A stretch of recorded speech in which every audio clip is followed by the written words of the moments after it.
Hello YouTube, it's me TFR Wilderness, and today I'm doing that rarest of things. I'm actually reviewing an official Transformers figure. Yes, usually I review these Korean things, and but just recently, if you watched my toy hunt video I did yesterday, you'll know that I picked up a couple of figures, and one of them I said I might be doing a review on it, and here it is. So, the character I'm going to be doing a review on today is Transformers War for Cybertron Siege Impactor. Yes, we finally got an Impactor in the official mainstream toy line. And this is of major significance, I feel, because let's do a little bit of a history lesson, shall we? I'm a fan of Impactor and the G1 Wreckers because they appeared in this originally.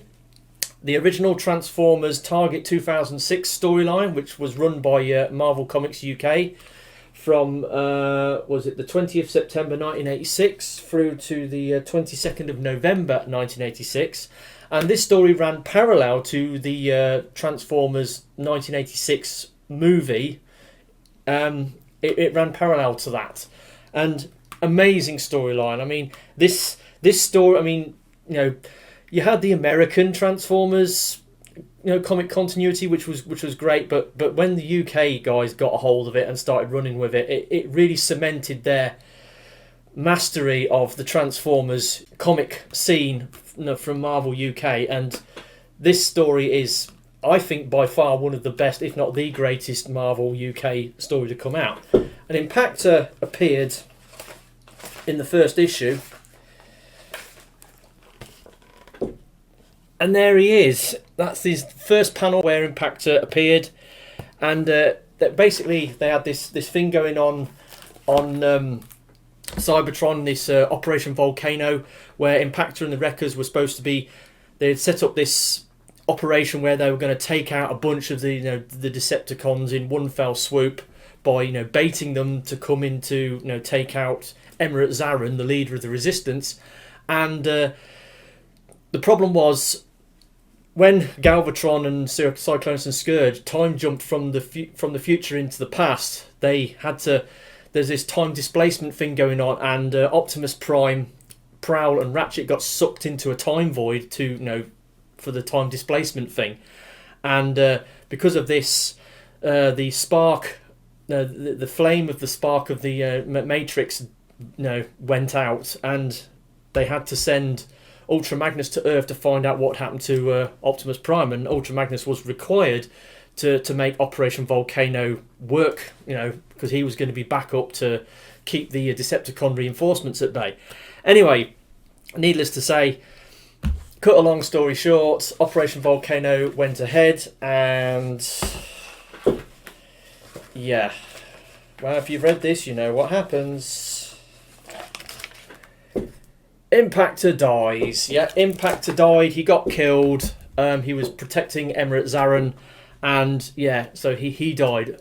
He came back a number of issues later in the Cirt of Fear storyline, where he came back as a zombie, a reanimated corpse, thanks to the mad Autobot scientist Flame, when he was trying to resurrect Megatron's plan to turn the planet Cybertron into a space station that roamed the galaxy by starting up the great engines that he'd created, and but in order to stop people coming in and disturbing his work, he set up this computer program which animated a bunch of dead Autobots, and basically he got a zombie army to protect him while he worked in secret.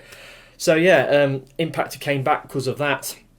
But again, he died for the second time when the computer signal was switched off. But then that was it. That was it for Impactor. That is until IDW resurrected him with the IDW toy lines, and then of course we got Last Stand of the Wreckers. And as we all know, Last Stand of the Wreckers is a seminal cult comic, thing. And Impactor and the Wreckers attained cult status in the modern Transformers collectors community, and everybody wanted to have a Wreckers shelf, to reflect this. And of course, then we got Mastermind Creations made Spartan for us. So yeah, got him. He's amazing, and he is the first Well, it wasn't the first official Transformers toy. I'm not sure about the I think maybe no, he wasn't. No, there was ones before that. No, this is the first third party. There was a couple of third party ones coming out. Unfortunately, this is the only one that actually made it to plastic. There was a couple of others which didn't quite come out. I mean, X2 Toys was doing one and iGear were doing one, but they both got cancelled for whatever reasons, which is a shame because I would have bought them both anyway. As for official Impactors, we didn't get an official Impactor toy in the toy line until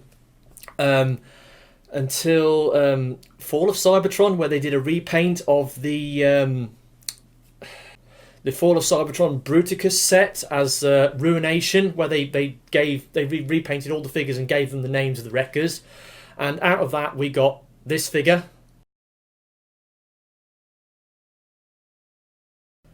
So yeah, that is the first official Impactor toy we got, but again, it's a repaint of an existing mold. It was Fall of Cybertron Onslaught just done up. The colours didn't quite suit, and the colours were all over the place. Even though he is in the purple and yellow, in his G1 colours, he was mostly purple up top and then yellow down below. The colours were all over the place, and it wasn't a couple more years forward until we actually got the next official Impactor figure in the Transformers Collectors Club 4.0 release, where he came bundled. They did a repaint of the Combiner Wars Rook mold as up as Impactor, and it looked amazing. It was incredible, and it came bundled with a repaint of Blue Streak, and of course, this is what he looked like.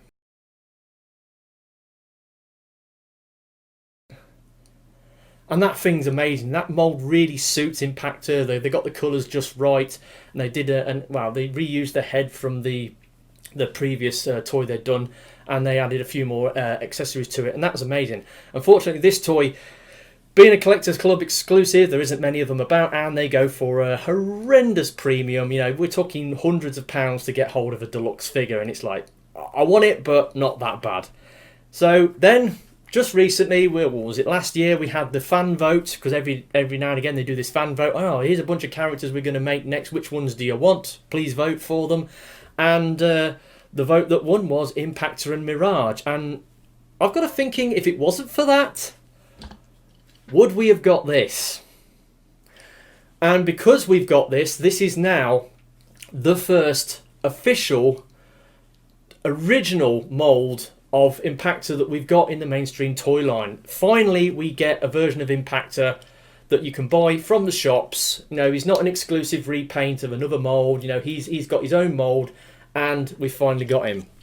And obviously, it comes in the regular box, but actually, there's a little extra thing on the box. I don't know whether you can see it, but here there's a little bit of text around here where it says fan voted, and then all the different languages. So they made a note of the fact that it was a fan voted figure, and they did that extra box set where it came. I mean, this guy was in a different repaint with all the extra paint apps from it. I think they did a different head sculpt on it, or did something with the head sculpt. So they did that, and it came with that transparent Mirage and that repaint of Cog as a different character. But this is the mainstream release, and I picked it up yesterday because Wave 4 Deluxes are appearing in Smiths, so yeah, get down there. Oh yeah, my colour balance is going mad. So yeah, tank mode. It's a pretty cool looking Cybertronian tank, and I personally like this tank mode because I think it looks kind of like a real world vehicle, and of course I am referring to the Maus, aka the Panzerkampfwagen 8, or the Maus super heavy tank that was prototypes of which was built by the German army at the tail end of the Second World War. And here's a picture of one. Yeah, they only made 2 prototypes, 2 hulls and 1 turret. It was never actually fully completed before the end of the war. They tried to destroy it, and it was discovered, and now the sole surviving member of these prototypes is actually in a tank museum in Poland, in the Kabinka tank museum. It doesn't run, it's got no running gear in it, it's just a big massive stonking enormous great steel armoured hull and a turret, on tracks, and it weighs like 300 odd tons. It's totally impractical as a tank.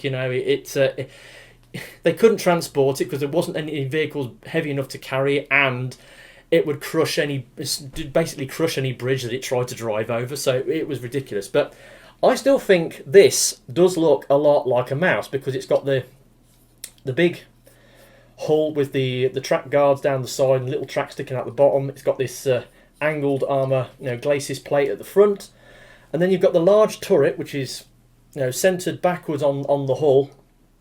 And it's got an angle or slightly rounded front, and then sides. It does look like a mouse. I think it looks like a Cybertronian mouse, and I appreciate the alt mode that they've given this guy.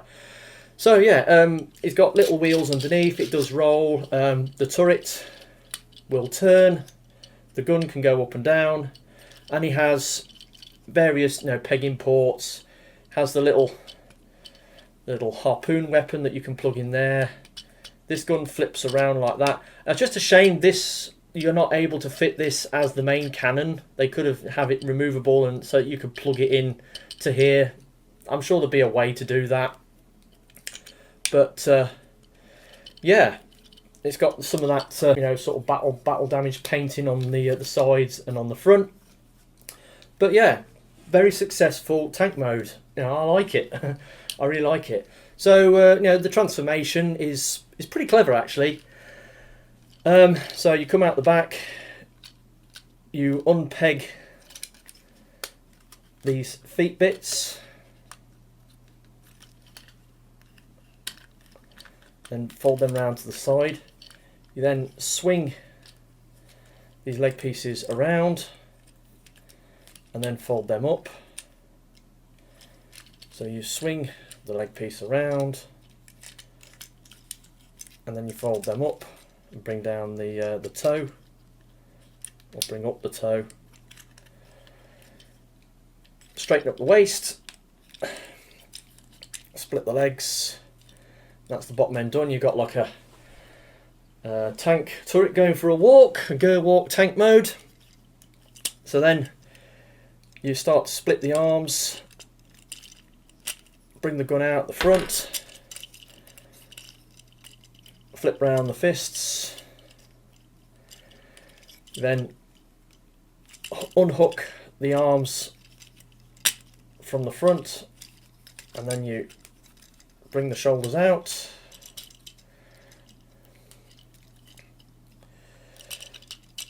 then you turn the arms round to face forwards, flip down the chest.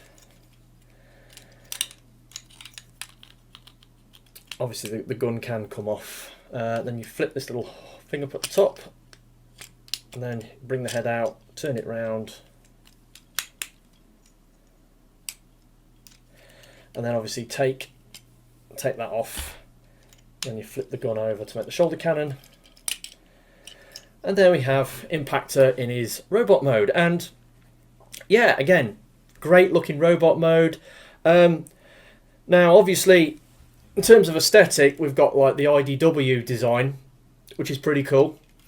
But this does have some similarities with the G1 design. Some similarities. I mean, he's got like the square sort of things on his chest. He's got like this grill section here. He's got like a yellow section here, and he's got like the little angled bits on there, and then little box things. So you can spot similarities between the comic G1 version and this, though it's not exactly accurate. I mean, obviously it's a modern representation of it. And to be honest, the G1 Impactor never transformed in the comics. You never saw him transform into his Automa. I know there's some people who've done artist impressions of what it looked like, but it was basically just transformed into like a purple slab of a tank with that signature cannon on top. I think was his alt mode. But yeah, he's really cool looking bot. Obviously, you're going to click that back in there. Brilliant. Love the colours. It's got like the purple and the yellow, and nice solid mould, no loose joints. Got like a head rotation, the turret, well, the shoulder cannon sort of move a little bit. Shoulders, they come out, they go backwards and forwards. It's got bicep swivel. It's got elbows to 90. Now his waist joint is a bit is up inside his midriff, and you can unclip that, which is very tight, and give him an ab crunch because of the transformation joint. Now the fists you can fold them back and then put this little piece in to give him his signature harpoon hand, which is all right, which is cool. It's okay. It's a bit weedy though. It's like a little rasp. So what you do is you get the harpoon off off the Mastermind Creations one and give him something a bit more fetching. Yeah, you'll probably notice on the thumbnail that I've got him holding the accessories off the Mastermind Creations one in the thumbnail, like the big harpoon and the gun to commit war atrocities with. Yeah, so if you read Last Stand of the Wreckers, you know Impactor did something very naughty. There was a load of Decepticon prisoners of war that were going to potentially get released, but Impactor was really upset because these guys had killed a lot of his friends, and he just picked up this gun, went in there and summarily executed them all. It's like, whoops, war crime. Yeah, so you can... Now, it's very tight in the hand, so if you, like me, are trying this, it's super tight in there, and you don't want to plug it in there in case it breaks something, so... But it's still good to give him the harpoon. Articulation, obviously you've seen a waist joint, and then ratchet hips, forwards and back, thigh swivel, knee, and it's got a bit of a tilt on the tilt goes the wrong way on the feet, and he's got like a foot thing, but you know, he's decently posable for a modern, you know, deluxe figure. It's great. One thing though, obviously he's pretty good for the most part. I mean, he hasn't got much hollowness. He's got a little bit of hollowing there, but you can't see it because it's the back of his waist. But the main culprit is the inside of the legs, because there's these massive gaps inside the legs. Now, we all get this on modern figures. It's just Hasbro, Takara, you know, trying to save money on a bit of plastic, you know. So you've got these unsightly gaps on the inside of his legs. Now, I've noticed that Dr. Wu has been doing these upgrade parts, because he did some for the Siege Ultra Magnus, where he had a lot of, you know, sort of unsightly gaps on his robot mode, and you've got these little panels, you can push them in and fill them out. And I'm kind of hoping that Dr. Wu will do a similar set for this guy, you know, get some leg fillers. And then he can also come with a slightly more fetching, you know, harpoon attachment, and possibly a more IDW or G1 head sculpt to go on this. So yeah, I'm hoping that Dr. Wu will do some improvement parts for this guy, but you never know.